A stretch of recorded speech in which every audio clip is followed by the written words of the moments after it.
It's April 14th, 11:30 p.m.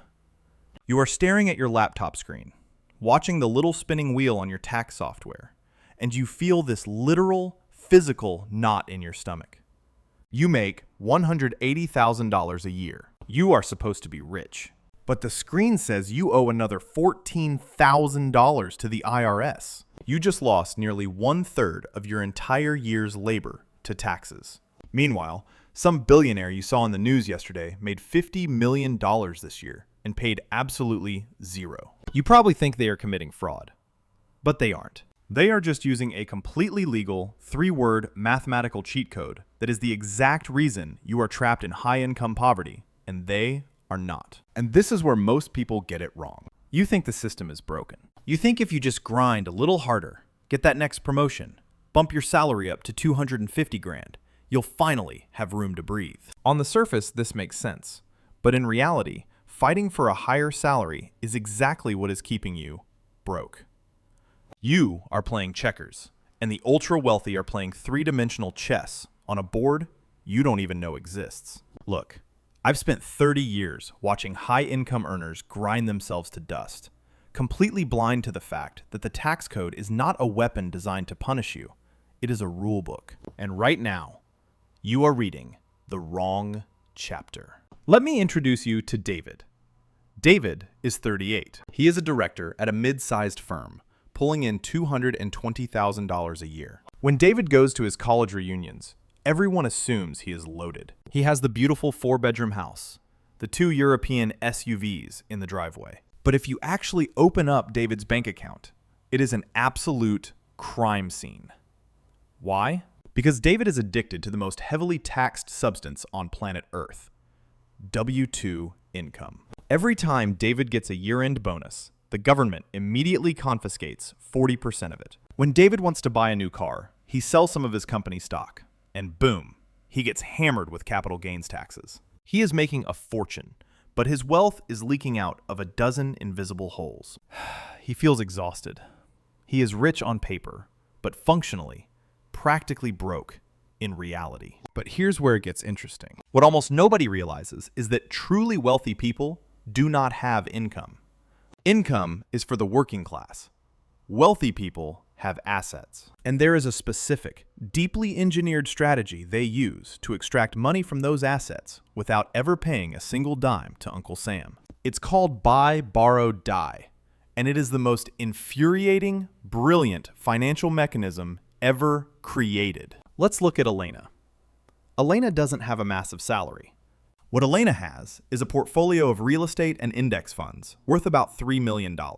Now, Elena decides she wants to buy a $100,000 luxury car. If David wanted that exact same car, he would have to earn roughly $160,000, pay $60,000 in taxes, and use what's left to buy the vehicle. But Elena? She doesn't sell her stock. She doesn't earn a salary. She walks into her private bank, points to her $3 million portfolio, and takes out a line of credit for $100,000. And this is the part that should worry you, because it goes against everything society taught you about money. The IRS does not tax debt. Let me say that again. Debt is completely tax-free. Elena gets the $100,000 deposited directly into her checking account.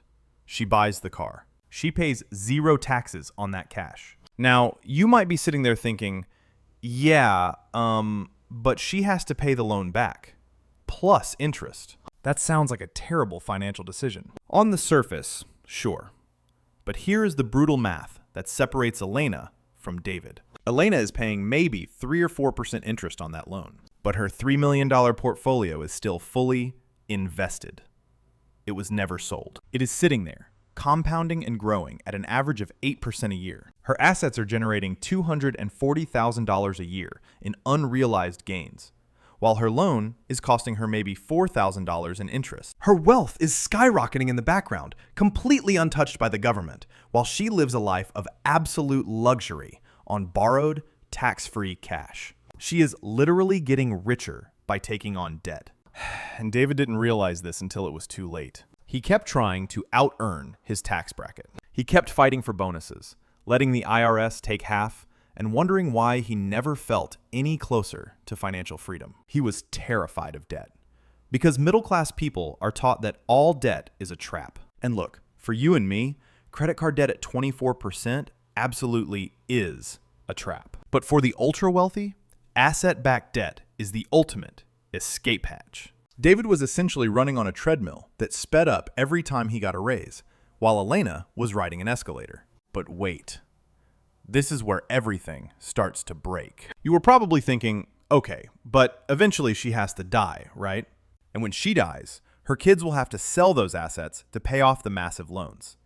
And the government will finally get their massive cut. That is what a logical person would think. But because of a little provision in the tax code called stepped-up basis, the game is rigged all the way to the grave. When Elena passes away, her kids inherit that portfolio. Let's say it grew from 3 million to 10 million over her lifetime. If she had sold it while she was alive, she would owe taxes on $7 million of profit. But the exact moment she dies, the tax code hits a giant reset button. Her kids inherit the assets as if they bought them that exact day for $10 million.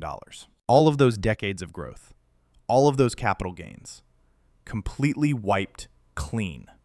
They vanish. The tax liability ceases to exist. Her kids can sell just enough of the portfolio to pay off the bank loans entirely tax-free. They keep the rest of the millions entirely tax-free.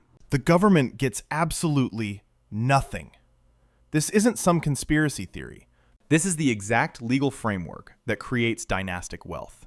While you are sitting there agonizing over whether you can claim a $300 tax deduction for your home office. You are probably feeling a mix of anger and complete hopelessness right now. You are thinking, well, I don't have $3 million to borrow against, so how does this help me? I'm just going to keep paying my massive taxes, drowning in my high-income poverty, and dying slowly inside. And that is exactly the mindset that guarantees you will be in the exact same miserable spot 10 years from now. You have to stop playing the game they designed for you. You have to realize that the system isn't going to change.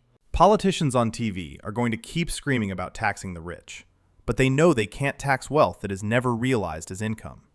It is mathematically impossible. So, what do you actually do?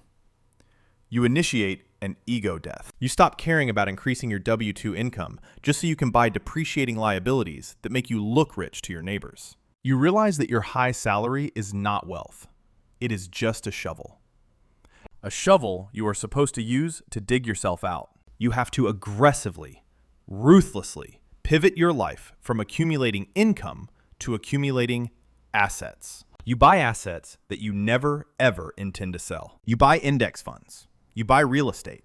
You build equity in businesses. You have to endure the psychological pain of looking average today. You have to let your friend, who makes half what you do, drive a much nicer car. You have to smile, nod, and quietly purchase another block of shares. You lower your tax burden by maxing out every single deferred account legally available to you. And you build a fortress of assets that eventually becomes large enough to borrow against, because the clock is ticking. Every single year you stay entirely dependent on your highly taxed salary to fund an inflated lifestyle, you are bleeding out.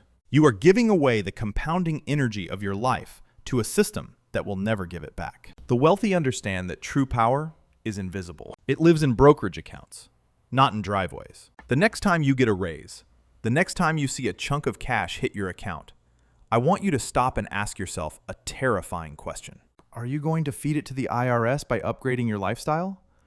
Or are you going to finally start building the asset base that will allow you to opt out of their game? The choice is entirely yours. But April 14th is coming again. What are you going to do before it gets here?